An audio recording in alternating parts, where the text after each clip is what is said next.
Pendengar CS Banpos, perkenalkan nama saya Alisa Ramadika. Sekarang saya sedang berada di Penjarahan Banten Lama. Kali ini saya akan menanyakan ke beberapa salah satu pengunjung yang ada di sini dan pengelola yang ada di sini untuk menanyakan sejarah serta cara pengelolaan yang ada di sini.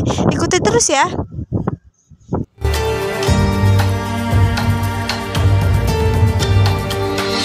Oke, CS Banpos, kali ini saya sedang berada di Banten Lama. Kali ini saya sedang bersama Bapak siapa? Muhammad Sabullah. Oke, Bapak, bagaimana cara pemerintah mengelola kawasan Banten Lama? Untuk mengelola kawasan Banten Lama selama ini kan dari Dinas PUPR yang mengikuti semua kegiatan ataupun menjaga keamanan, kebersihan di kawasan Banten Lama. Apa saja pihak yang terlibat dalam pelestarian Banten Lama? Yang terlibat di dalam pelestarian Banten Lama itu ada 4 instansi ya.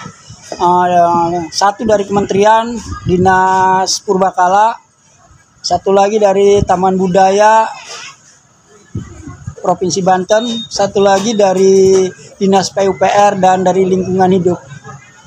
Oke. Apa saja langkah yang dilakukan untuk menjaga kebersihan Banten Lama? Untuk menjaga kebersihan Banten Lama, kita tiap hari tidak ada waktu untuk istirahat untuk tetap membersihkan kawasan Masjid Agung Banten Lama agar tidak ada sampah plastik di kawasan Banten Lama, agar pengunjung itu nyaman dan nyaman. Oke. Peran masyarakat dalam pengelolaan Banten Lama itu apa, Pak? Peran masyarakat di sini kan ada diperdayakan kayak orang berjualan.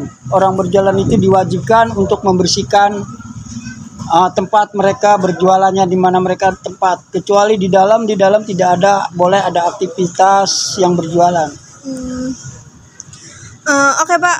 Apa tantangan utama dalam mengelola kawasan Banten Lama? Tantangannya banyak sih, banyak tantangannya. Seperti agar pengunjung itu nyaman, karena Banten Lama ini bukan saja dari Provinsi Banten yang datang, tapi seluruh Indonesia juga datang ke Banten. Makanya tantangannya gimana caranya agar Banten ini bersih, pengunjung aman, nyaman, itu aja.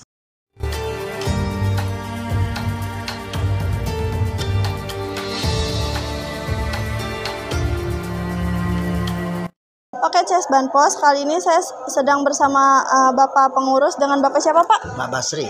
Oke, Pak Basri, Bapak bisa menceritakan sejarah tentang Banten Lama? Ya, sedikitnya, insya Allah apa yang saya pelajari, apa yang saya pahami, apa yang saya tahu dalam sejarah, ya saya cerita. Kita mungkin cerita dari awal ya. Banten sebelum datangnya agama Islam pada abad ke-16 itu merupakan daerah kekuasaan Hindu yang berpusat di Banten Girang.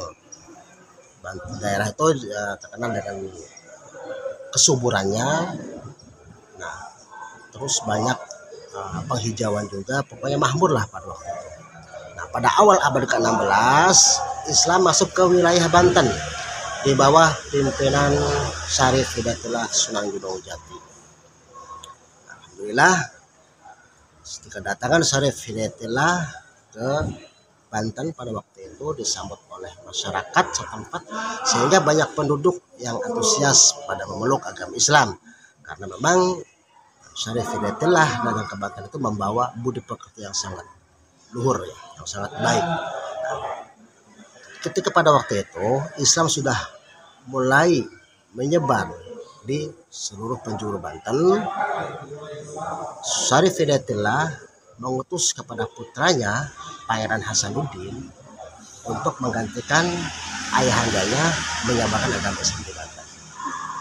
Tugas itu diserahkan kepada putranya Pangeran Hasanuddin, sementara Syarif Hidayatullah kembali ke Cirebon.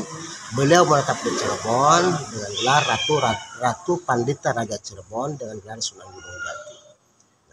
Sementara perjuangan Islam di Banten dilanjutkan oleh putranya yaitu Pangeran Hasanuddin. Waktu itu belum menjabat menjadi sultan karena memang belum ada kerajaan Banten. Nah, di situ memang ada kerajaan namanya Kerajaan Wahantang Girang, di mana dipimpin oleh seorang raja yang bernama Prabu Suraswani. Prabu Suraswani itu anak dari Prabu Siliwangi. Nah, Prabu Suraswan turun tahta dan digantikan oleh anaknya yang bernama Prabu Sakadomas atau Pucuk Umun.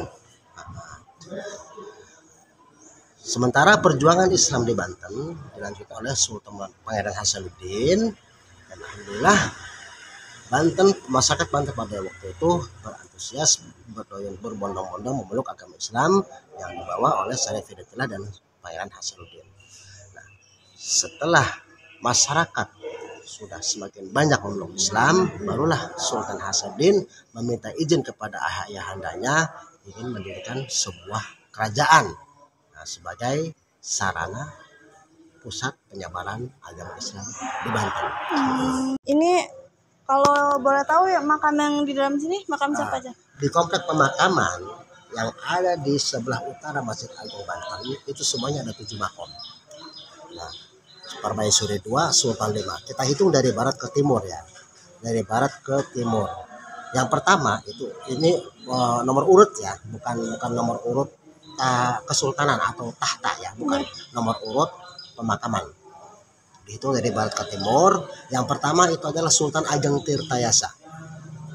Beliau adalah Sultan Banten yang ke-6. Makam yang kedua urutan dari barat ke timur, Sultan Maulana Muhammad Nasruddin sebagai Sultan Banten yang ketiga. Nah, makam yang ketiganya itu permaisuri dari Sultan Maulana Hasanuddin, namanya Ratu Mas Purnamasidi atau Ratu Ayu Kirana. Beliau putri Raden Trenggono Demak III.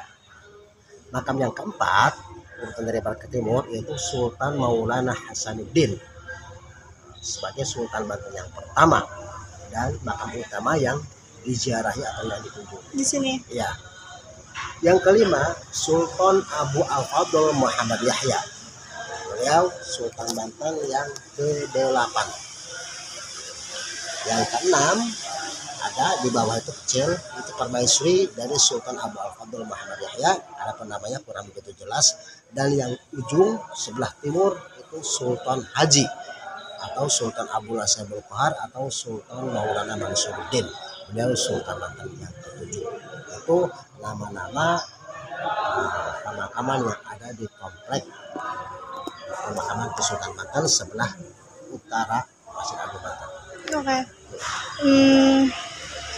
Pelerek atau uang kas nantinya itu yang di depan untuk apa ya Pak? Di situ banyak sekali pembagiannya. Di samping untuk kepengurusan yang bekerja di sini, ya. Di samping itu juga ada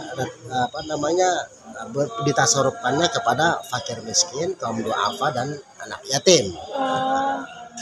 Gitu.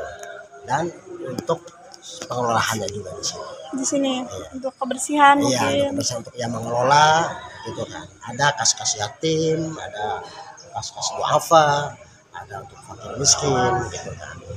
Ada untuk kepengurusan dan kebersihan.